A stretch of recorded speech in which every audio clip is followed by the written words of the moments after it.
राजपुरोहित आप सबको राजस्थान जी के पढ़ा रहा था और आज की इस वीडियो में हम राजस्थान की जनजातियाँ पढ़ेंगे। पिछले वीडियो में राजस्थान की भील, मीणा, ग्रासिया ये सारी जनजातियाँ हमने पढ़ ली थी और एक बार उसका छोटा सा रिवीजन भी कर लेंगे और उसके बाद हम नेक्स्ट सेशन पूरा का पूरा जनजातियों को याद करेंगे। हमने याद किया था कि जो भील, मीणा, ग्रासिया, सहरिया जनजाति थी उसमें जनसंख्या का जो क्रम था, जनसंख्या की दृष्टि से जो सबसे बड़ी जो जनजाति थी वो थी मीणा। मीणा के बाद सेकंड नंबर जो था वो था भील जाति, फिर हमने याद किया था ग्रासिया और इसके बाद हमने पढ़ा था सहरिया। ये कुछ क्रम हमने याद किया था। अब इन सारी जनजातियों को डिटेल से हमने पढ़ा था कि सर्वाधिक मीणा जयपुर में था, भील उदयपुर में था, ग्रासिया जनजाति जो है सिरोही के अंदर थी, सहरिया जनजाति 12 जिले में थी। ये सारी चीज़ें हमने पढ़ी थी डिटेल से। अब इन सारी जनजातियों के बाद नेक्स्ट जनजातियों का जो क्रम हम पढ़ने वाले हैं उसमें कौन कौन सी जनजातियाँ हैं, कौन कौन से प्रश्न बनते हैं जनजातियों के, वो सारे हम याद करेंगे। एक एक नाम मैं लिख रहा हूँ, उसकी विस्तार से चर्चा भी करेंगे। वीडियो के साथ बने रहिएगा। पहला नाम लिखा हमने कथोड़ी जनजाति। कथोड़ी जनजाति राजस्थान की एक ऐसी जनजाति है जो उदयपुर जिले में निवास करती है।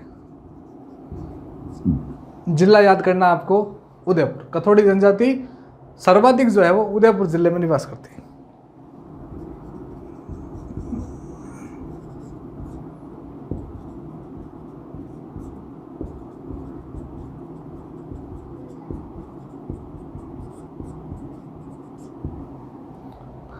इस कथोड़ी जनजाति की एक और विशेषता याद रखें आप। कथोड़ी जनजाति जो मूलतः है वो महाराष्ट्र की है। आपसे पूछ ले कि राजस्थान की वह जनजाति जो मूलतः महाराष्ट्र की है। जैसे पूछ ले कि राजस्थान की ऐसी जनजाति जिस पर मराठा संस्कृति का सर्वाधिक प्रभाव देखने को मिलता है, ऐसा कौन सा जनजाति है, तो याद करना है कथोड़ी। अब ये कह सकते हैं कि मूलतः महाराष्ट्र की है ये, तो मैक्सिमम मराठा इफेक्ट भी जो है वो इसी जनजाति पर देखने को मिलेगा। कथोड़ी जनजाति की एक और विशेषता याद रखें आप, ये जो है एकात्मक परिवार प्रणाली के अंदर यहाँ के लोग रहते हैं।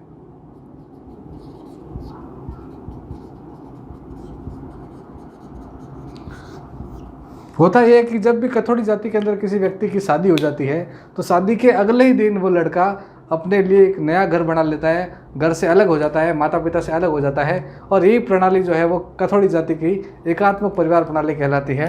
कथोड़ी जाति के जो घर हैं हम कह सकते हैं कच्चे घर, उसे खोलड़ा कहते हैं। खोलड़ा कई बार प्रश्न पूछ ले आपसे तो आप याद कर पाएंगे आराम से। कथोड़ी जाति के जो कच्चे घर हैं वो खोलड़ा कहलाते हैं। इसी कथोड़ी जाति में इनका जो काम धंधा है मुख्य, हम ये कह सकते हैं व्यवसाय, मुख्य व्यवसाय है, उद्योग जो है इनका, कामकाज जो है, रोजी रोटी का जो काम है वो है इनका कत्था तैयार करना।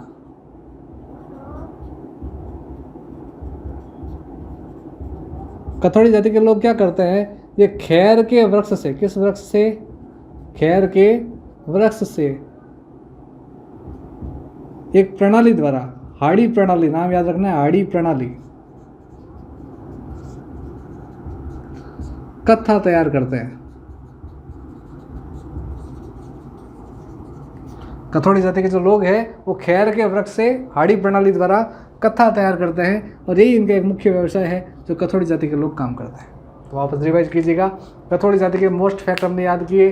कथोड़ी जाति के जो कच्चे घर हैं वो खोलड़ा कहलाते हैं। राजस्थान में सर्वाधिक कथोड़ी जाति जो है वो उदयपुर जिले में निवास करती है। सर्वाधिक मराठा संस्कृति का प्रभाव भी इसी कथोड़ी जाति पर मिलता है। मूलतः महाराष्ट्र की है।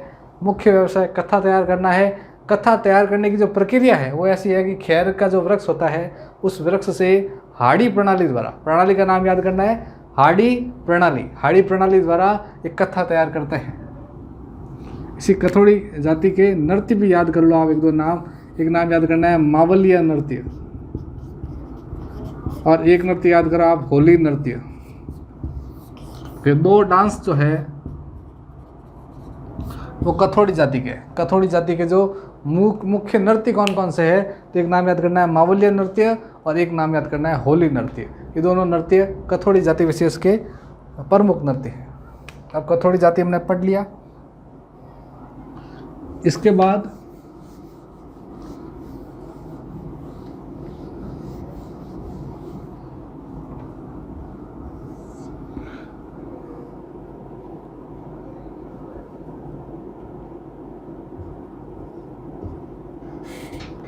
डामोर।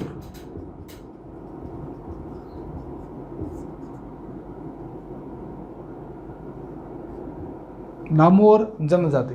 डामोर जनजाति की कुछ विशेषता याद कीजिएगा। डामोर जनजाति राजस्थान की एक ऐसी जनजाति है जो जनसंख्या की दृष्टि से राजस्थान में सबसे कम पाई जाती है। जो हमने याद किया था, मीणा जाति सबसे बड़ी जनजाति थी जनसंख्या में। जनसंख्या में नंबर 1 रैंक जो थी वो मीणा थी, पर जनसंख्या में सबसे छोटी, सबसे लास्ट रैंक जिसकी है वो रैंक जो है वो हो जाएगी डामोर की। अब ये कह सकते हैं लास्ट रैंक इन पॉपुलेशन।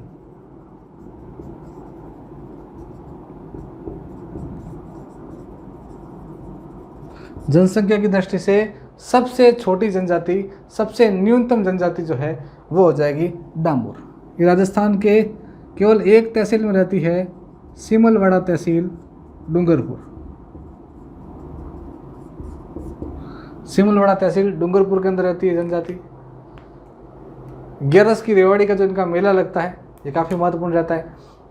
इसी डामोर जनजाति की एक और विशेषता आप याद रखें कि इसमें जो पुरुष लोग हैं ये भी महिलाओं की भांति आभूषण पहनते हैं, कि जैसे पुरुष महिलाएं आभूषण पहनती है वैसे के वैसे पुरुष भी आभूषण पहनते हैं।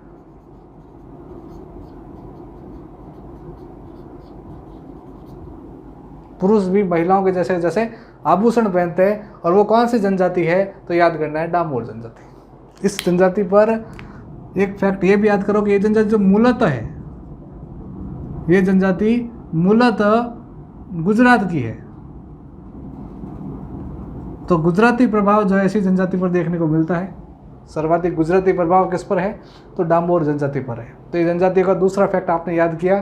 जब हमने कथोड़ी और डामोर दोनों को तुलनात्मक आप याद कर सकते हैं। हमने कहा डामोर पर इफेक्ट है गुजराती का, हमने याद करना है कथोड़ी पर इफेक्ट है महाराष्ट्र का। मराठा संस्कृति का प्रभाव कथोड़ी जनजाति, गुजराती संस्कृति का प्रभाव डामोर जनजाति, दोनों तुलनात्मक आप याद करें। हमने याद किया डामोर की जो जनसंख्या में रैंक है सबसे लास्ट है। नंबर 1 रैंक कौन सी थी तुलनात्मक याद करो भाई। नंबर 1 रैंक जो है सबसे अधिक, नंबर 1 रैंक जो थी, फर्स्ट रैंक जो थी वो थी मीणा। और लास्ट रैंक जो हो जाएगी वो लास्ट रैंक जो है वो हो जाएगी डामोर। फिर आपने याद किया इसी डामोर जनजाति का कि पुरुष लोग जो है वो महिला की भांति आभूषण पहनते हैं। और कथोड़ी में हमने याद किया कत्था तैयार करना, ये सारे कुछ काम रहता है कथोड़ी जनजाति के लोगों का।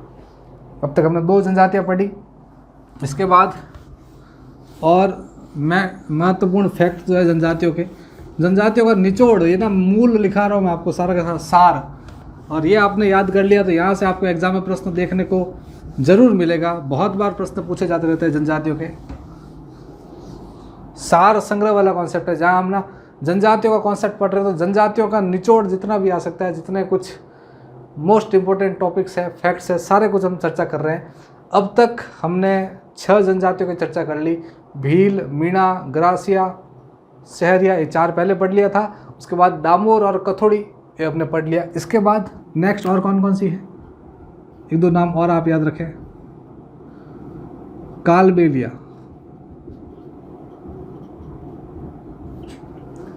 कालबेलिया जनजाति जो है इसकी भी कुछ विशेषता आप याद रखें। कालबेलिया जनजाति में पुरुष लोग जो है वो एक काम करते हैं सांप पकड़ना। उनका एक ही काम है, मुख्य व्यवसाय है सांप पकड़ना। पुरुष लोगों का एक ही काम है सांप पकड़ना। और महिलाएं जो है वो इनका काम है नाचना, नृत्य करना। ये इनकी रोजी रोटी है कालबेलिया जनजाति के लोगों की। राजस्थान में कालबेलिया जनजाति के जो प्रश्न बनते हैं वो बनते हैं इनके नृत्यों से संबंधित। कालबेलिया जनजाति के मोस्ट इंपॉर्टेंट डांस जो है वो कौन कौन से है तो पहला नाम याद करना है कालबेलिया नृत्य। दूसरा नाम आपको याद करना है इंडोनी नृत्य। तीसरा नाम याद करना है संकरिया नृत्य, पणिहारी नृत्य, बागड़िया नृत्य। ये सारे के सारे जो नृत्य है वो कालबेलिया जनजाति के नृत्य। एक बार रिवाइज कीजिएगा, बागड़िया नृत्य, कालबेलिया नृत्य, इंडोनी नृत्य, संकरिया नृत्य और पणिहारी नृत्य, सारे के सारे कालबेलिया जनजाति के द्वारा किए जाने वाले प्रमुख नृत्य हैं। अब बागड़िया नृत्य की विशेषता याद रखें आप, यह नृत्य भीख मांगते समय किया जाता है।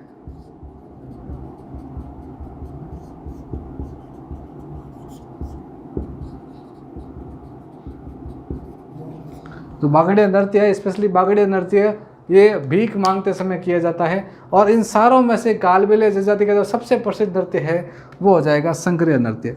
कालबेलिया जनजाति का सबसे प्रसिद्ध नृत्य,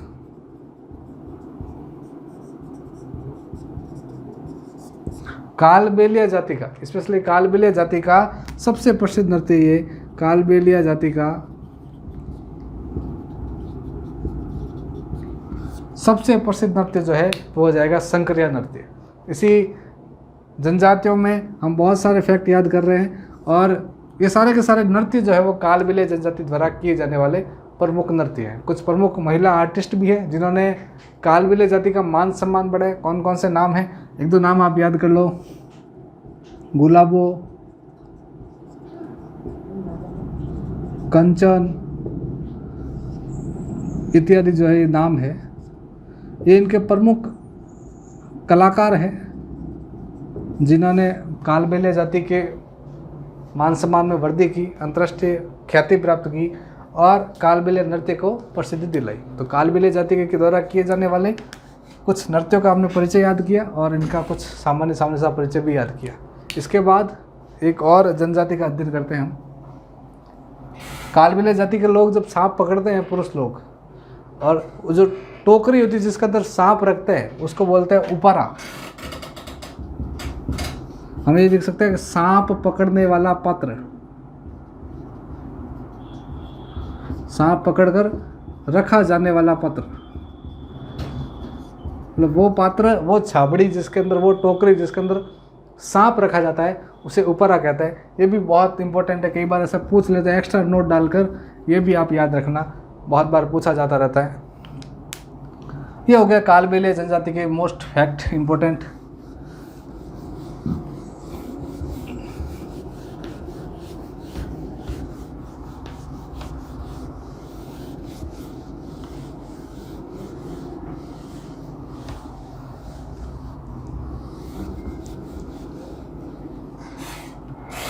अब इसके बाद और अन्य जनजातियों के जो प्रश्न बनते हैं, हमने अब तक पढ़ लिया भील, मीणा, ग्रासिया, सहरिया, कालबेलिया। अब एक सबसे महत्वपूर्ण जो प्रश्न बनता है, कंजर जाति के जो प्रश्न बनते हैं। कंजर जाति,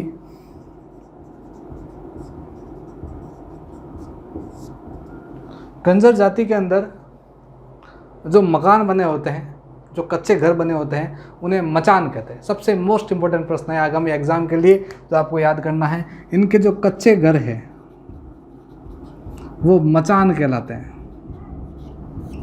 जैसे भीलों के कच्चे घर कू कहलाते हैं, मीणाओं के कच्चे घर टापरा कहलाते हैं, और हमने याद किया कथोड़ी जाति के जो कच्चे घर थे वो खोलड़ा कहलाते हैं। वैसे के वैसे कंजर जाति के जो कच्चे घर है वो मचान कहलाएंगे। आराम से आप याद कर पाओगे, मचान।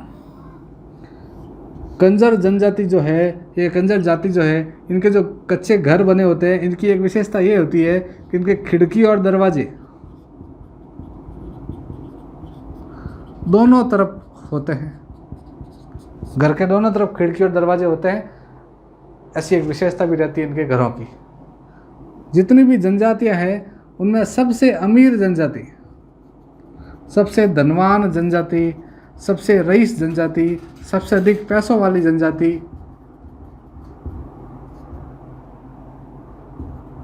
कौन सी, ऐसा आपसे पूछ ले तो उत्तर करना है कंजर जनजाति। सबसे अधिक रईस जनजाति है ये।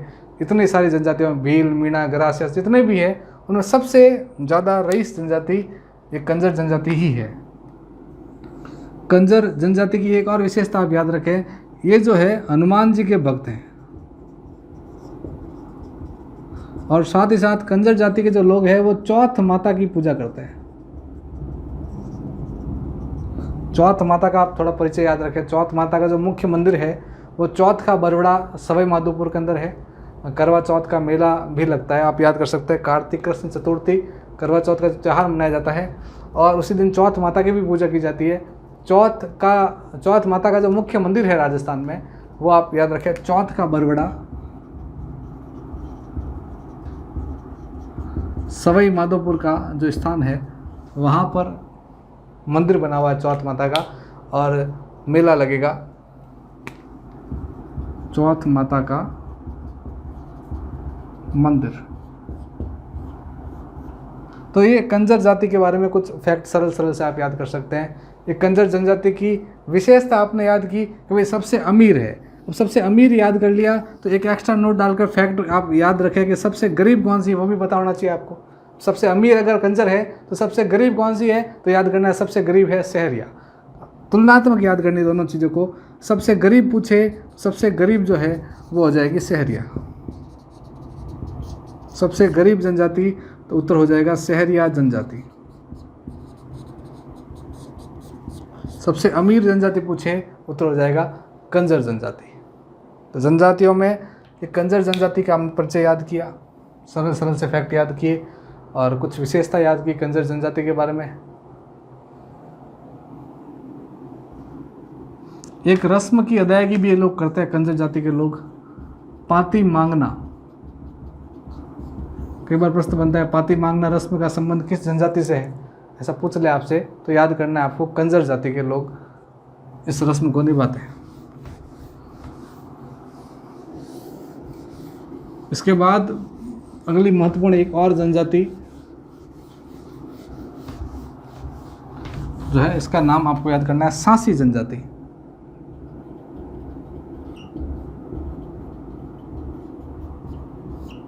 सांसी जनजाति जो है, इसमें किस तरह के प्रश्न बनते हैं, सर्वाधिक सांसी जनजाति राजस्थान में कहाँ कहाँ पर है और क्या क्या फैक्ट बनते हैं। तो दो तीन चीज़ें जो मोस्ट इंपॉर्टेंट है आपको जानना जरूरी है।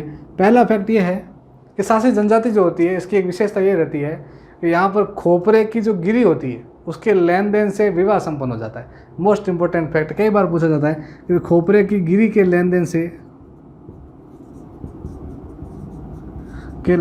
से विवाह संपन्न किस जाति में होता है, तो वो गिरी के लेन देन से विवाह जो संपन्न होगा वो इसी सांसी जनजाति में होता है।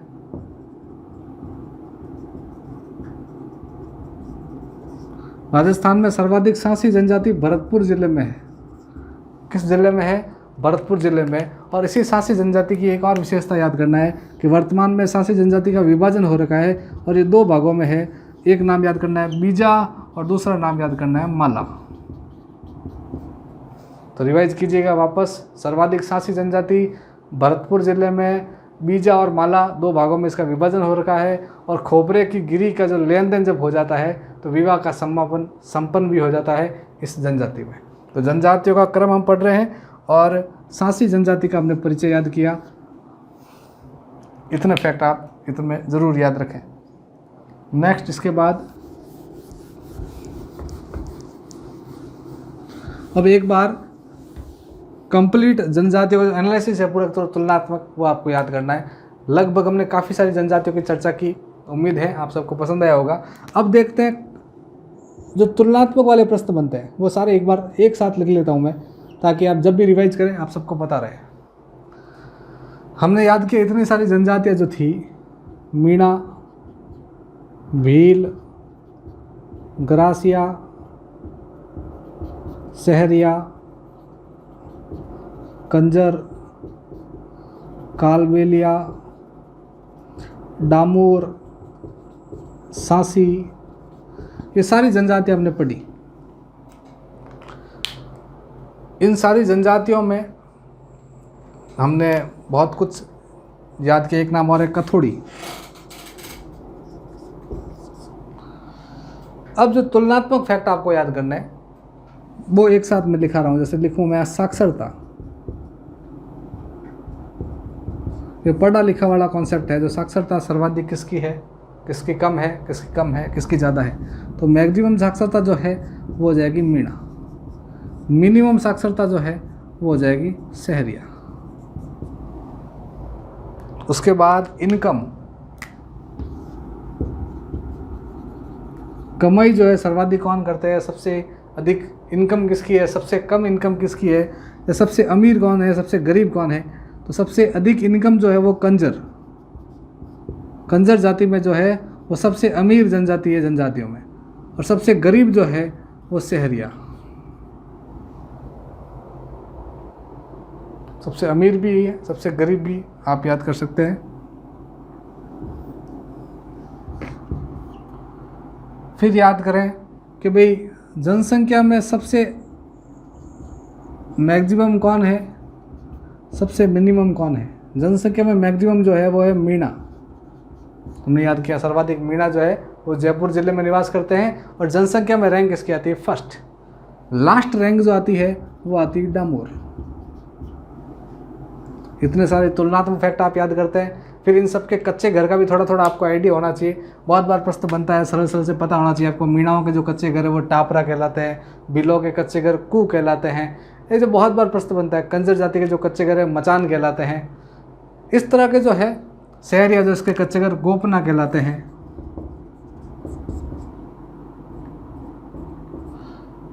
बहुत बार प्रश्न पूछे जाते रहते हैं जो आपको पता होना चाहिए सरल सरल से। तो आज का वीडियो जहां हमने राजस्थान की जनजातियों का एक सामान्य सा परिचय याद किया, राजस्थान की विभिन्न जनजातियों पर चर्चा की, और उम्मीद है आप सबको ये वीडियो पसंद आया होगा। वीडियो कैसा लगा अपने रिव्यूज़ ज़रूर बताएं कमेंट बॉक्स में। मिलते हैं एक और नए वीडियो के साथ, तब तक के लिए धन्यवाद। जय हिंद।